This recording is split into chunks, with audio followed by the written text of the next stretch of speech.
Continuing our discussions about the Tarkir Dragonstorm precons, this video will be centered around the Mardu Surge precon, helmed by Zurgo Stormrender with an alternate commander, Niriv Crackling Vanguard.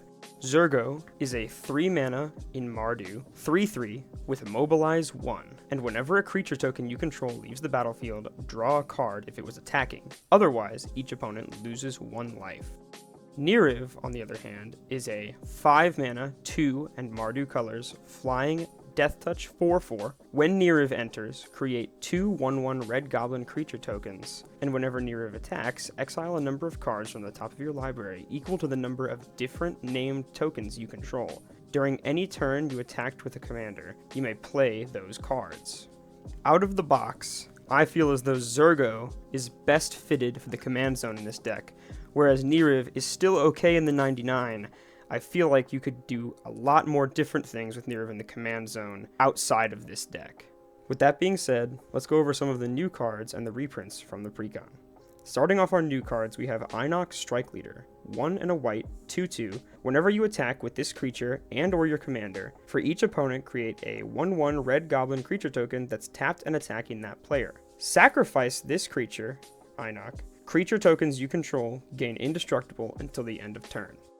The next new card we'll go over is Ironwill Forger, a 3 and a white 3/3 with Lieutenant. At the beginning of combat on your turn, if you control your commander, target non-legendary creature you control gains Myriad until the end of turn. Going beyond that, we have Bone Devourer, a 3 and a black 2/2 with Flash and Flying. This creature enters with a number of +1/+1 counters on it, equal to the number of creatures that died this turn. When this creature dies, you draw X cards, and you lose X life, where X is the number of +1/+1 counters on it. Beyond that, we have Goldlust Triad, a 4 and a red 4/3 with Flying and Myriad. Whenever this creature deals combat damage to a player, create a treasure token.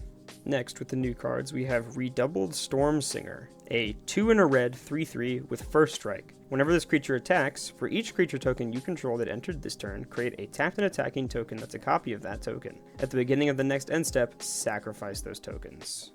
We have Will of the Mardu, 2 and a white. Instant, choose 1 if you control a commander. As you cast a spell, you may choose both instead. Create a number of 1/1 red warrior creature tokens, equal to the number of creatures target player controls. And Will of the Mardu deals damage to target creature equal to the number of creatures you control. Moving on from that, we have Within Range, a 3 and a black enchantment. When this enchantment enters, create 2 1/1 red warrior creature tokens. Whenever you attack, each opponent loses life equal to the number of creatures attacking them. And finally, rounding out the new cards, we have Infantry Shield, 2 and a red artifact equipment. Equipped a creature has Menace and Mobilize X, where X is its power, and it has equip cost 2. I'll go over how these cards synergize with the deck in a little bit, but first, let's talk about the reprints. Although there were a lot of good reprints in the deck, these 4 are the 4 that I think are the most noteworthy to talk about. Grand Crescendo, Gix, Yawgmoth Praetor, Skullclamp, and Hero of Bladehold. Grand Crescendo, previously only printed in Streets of New Capenna, is X and 2 white, instant. Create X 1/1 green and white citizen creature tokens. Creatures you control gain indestructible until the end of turn. Even after its reprint, this card is sitting pretty with a $10 price tag. Gix, Yawgmoth Praetor, is 1 and 2 black, legendary creature Phyrexian Praetor, who's a 3/3. Whenever a creature deals combat damage to one of your opponents, its controller may pay 1 life. If they do, they draw a card. He has pay 4 and 3 black to discard X cards, exile the top X cards of target opponent's library. You may play lands and cast spells from among cards exiled this way without paying their mana costs. Previously only printed in Brothers War and Mystery Booster 2, Yawgmoth holds a around $7 price tag as of the reprint.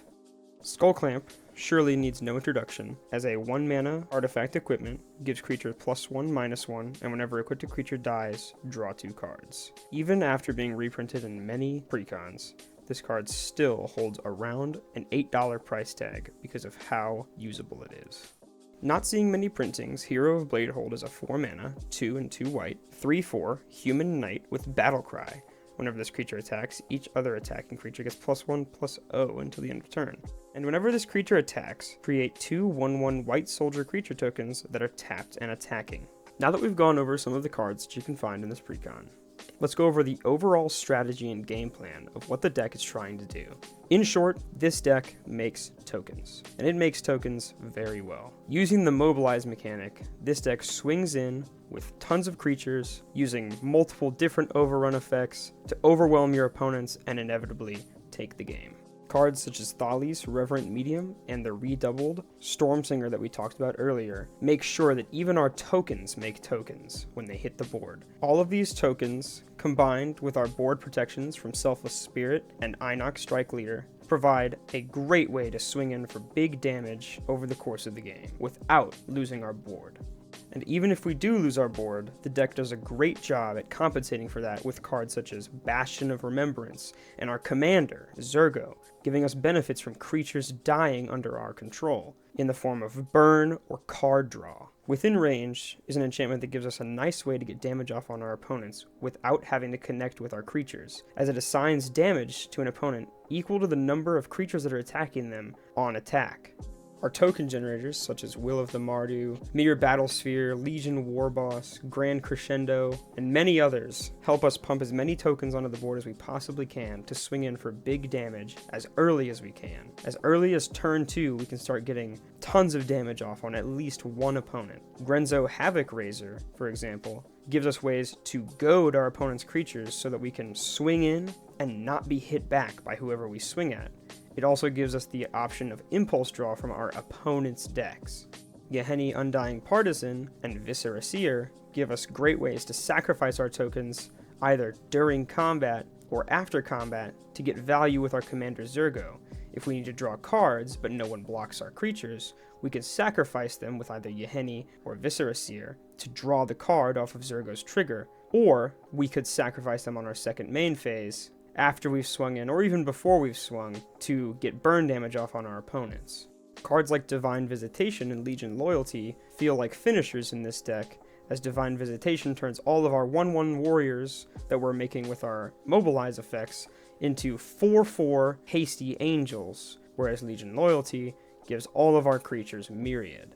Cards like Ogre Battle Driver feel like great early, impactful creatures to get as much damage off as possible, giving all of our entering tokens +2/+0 and having them swing in for huge damage before they die. Mindblade Render gives us great card draw because our mobilize mechanic makes 1/1 warriors, so whenever the warriors connect, we get to draw cards and lose life. This deck feels as though it can recover from board wipes very easily, being able to consistently make a new board state after every single turn, able to swing in for more damage over and over again, making this deck very hard to put down. With that being said, I'd like to talk about some cards from within the set that could be potential upgrades for the deck. Cards such as Voice of Victory, a 2-mana, 1/3 human bard with Mobilize 2 that has the text "Your opponents cannot cast spells during your turn." Another great creature from within the set is Bone Cairn Butcher, a 4-mana, 1 and Mardu, 4/4 with Mobilize 2 and attacking tokens you control have Death Touch. Zurgo Thunder's Decree from within the set is a 3-mana, just Mardu colors, 2/4 with Mobilize 2, and during your end step, your warrior tokens you control have this token can't be sacrificed. Along with Zurgo, we have Mardu Siegebreaker, a 4-mana, 1 in Mardu, 4/4 with Death Touch and Haste. And when this creature enters, exile up to one other target creature you control until this creature leaves the battlefield. Whenever this creature attacks, for each opponent, create a tapped token that's a copy of the exiled card attacking that opponent. At the beginning of your end step, sacrifice those tokens. This card feels great for whenever you're exiling one of your impactful token generators, non-legendary of course, that you can swing in, and whenever they enter, make more swinging tokens. Zurgo does not allow your warrior tokens to be sacrificed on the end step, so all of your mobilized tokens are staying around for another turn at least. Another great card from within the set for this deck would be Avenger of the Fallen. 2 and a black for a 2/4 with Death Touch that has Mobilize X, where X is the number of creature cards in your graveyard. Since we're going to be swinging in constantly, we're going to be losing creatures and having them in the graveyard. So this creature gets value off of our already destroyed creatures, giving you more tokens to swing in with. Another great card from within the set, Venerated Stormsinger, 3 in a black, 3/3, mobilize 1. Whenever this creature or another creature you control dies, each opponent loses 1 life and you gain 1 life. It's just a bastion of remembrance on a creature. This is a great effect for this deck. Our creatures will be dying, they will be dealing damage, we will still be burning, and we'll be gaining life.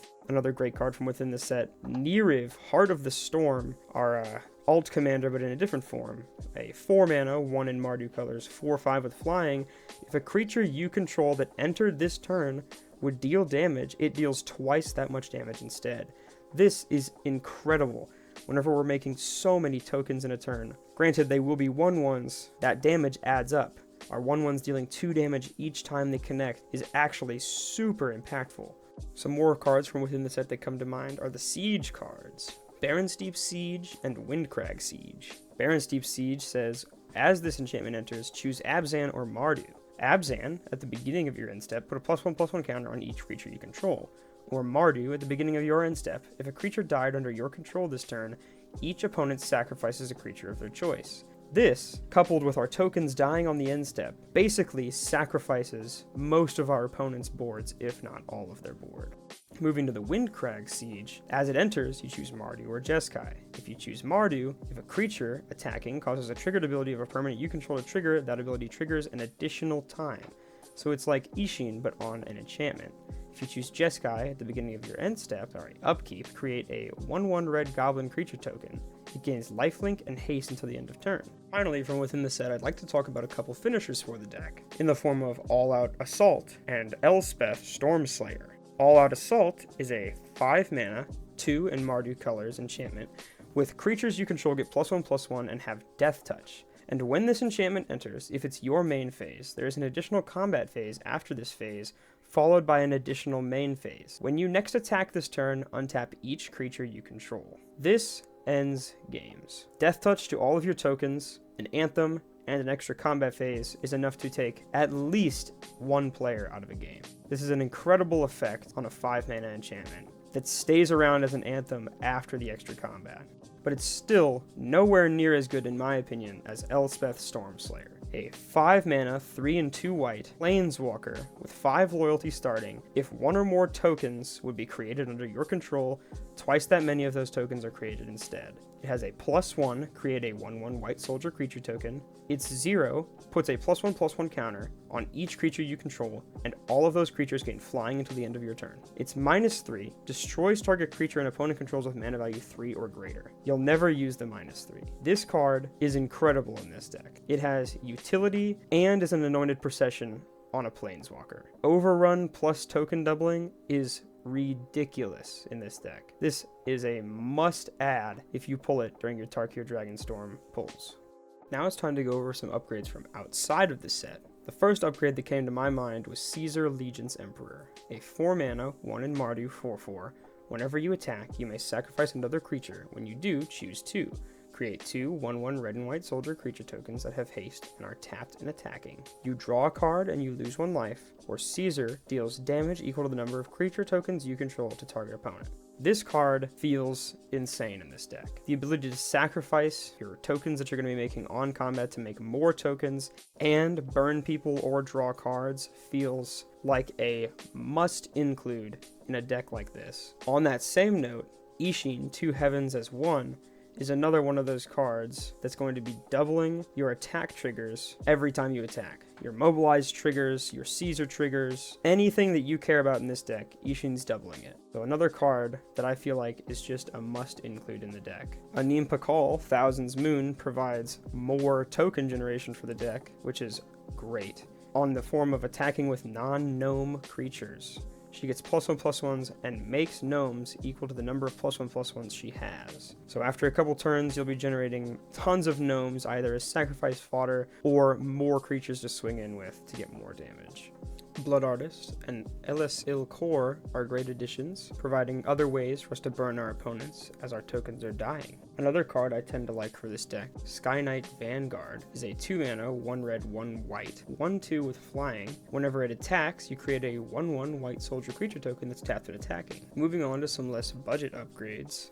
Erois, God of Victory, gives all of our creatures menace and prevents all combat damage that would be dealt to attacking creatures that we control. Similar to the burn effects that we have whenever our creatures die, Perforos, God of the Forge, gives us burn effects whenever our creatures enter, burning each opponent for 2 damage every time a creature enters the battlefield. Although most of the time you won't care when your tokens die, sometimes you need to protect your board. Cards like Flawless Maneuver and Teferi's Protection do a great job at protecting your board for a turn.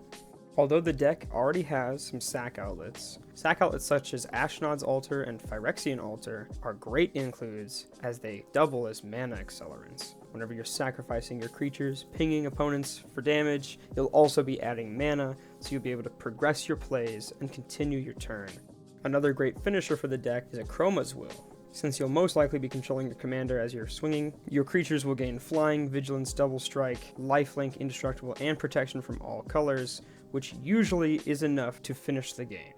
Another pricey card, Myrel Shield of Argive, is another great include in the deck, preventing your opponents from activating abilities on your turn, while also creating you soldier tokens each time you attack. Mondrak and Ozir Tak are great includes as they double or triple your token generation, which is what our Elspeth that I previously talked about does as well. More of these effects are never bad. Anointed Procession or Renewed Solidarity. Renewed Solidarity is unique in the fact that it gives creatures of a chosen type +1/+0 as well as doubling the tokens that are created for the creatures of that type. You'll most likely be choosing Warrior, so all of your 1/1 warriors will be 2/1 warriors that will double in size on the end step. Similar to Perforos, but cheaper, Impact Tremors burns each opponent at the table for 1 every time a creature you control enters. So once again, since we'll be pumping out so many tokens, we'll be burning down the table very quickly with these enters effects. If you want to be mean, like me, cards like Dictate of Erebos or Grave Pact work exceptionally well in this deck, being easy ways to get your opponents to sacrifice their entire boards in 1 turn. Both of these, coupled with either one of your altars, your sack outlets, or your warriors sacrificing on the end step, cause your opponents to lose their board state entirely. One of my personal favorite includes, Nesting Dovehawk is a 4 mana, 3 and a white 2/2 with flying that has at the beginning of combat on your turn, you get to populate. And whenever a creature token enters the battlefield under your control, Nesting Dovehawk gets a +1/+1 counter. So, since we'll be making so many tokens on combat, populating one of our already existing tokens or a token that we create on combat, and all of those tokens entering will cause Nesting Dovehawk to go very tall while allowing us to continue to go wide throughout the course of the game. Finally, Warleader's Call and Dollmaker's Shop Porcelain Gallery are the last 2 cards that I would recommend for the deck. Warleader's Call being an anthem that burns opponents when your creatures enter, and Dollmaker's Shop making tokens, while also making all of your tokens as big as the number of creatures that you control. All in all, this deck's go-wide combat-focused strategy is something I would recommend to any Magic the Gathering player to at least try out once from the new Tarkir Precons.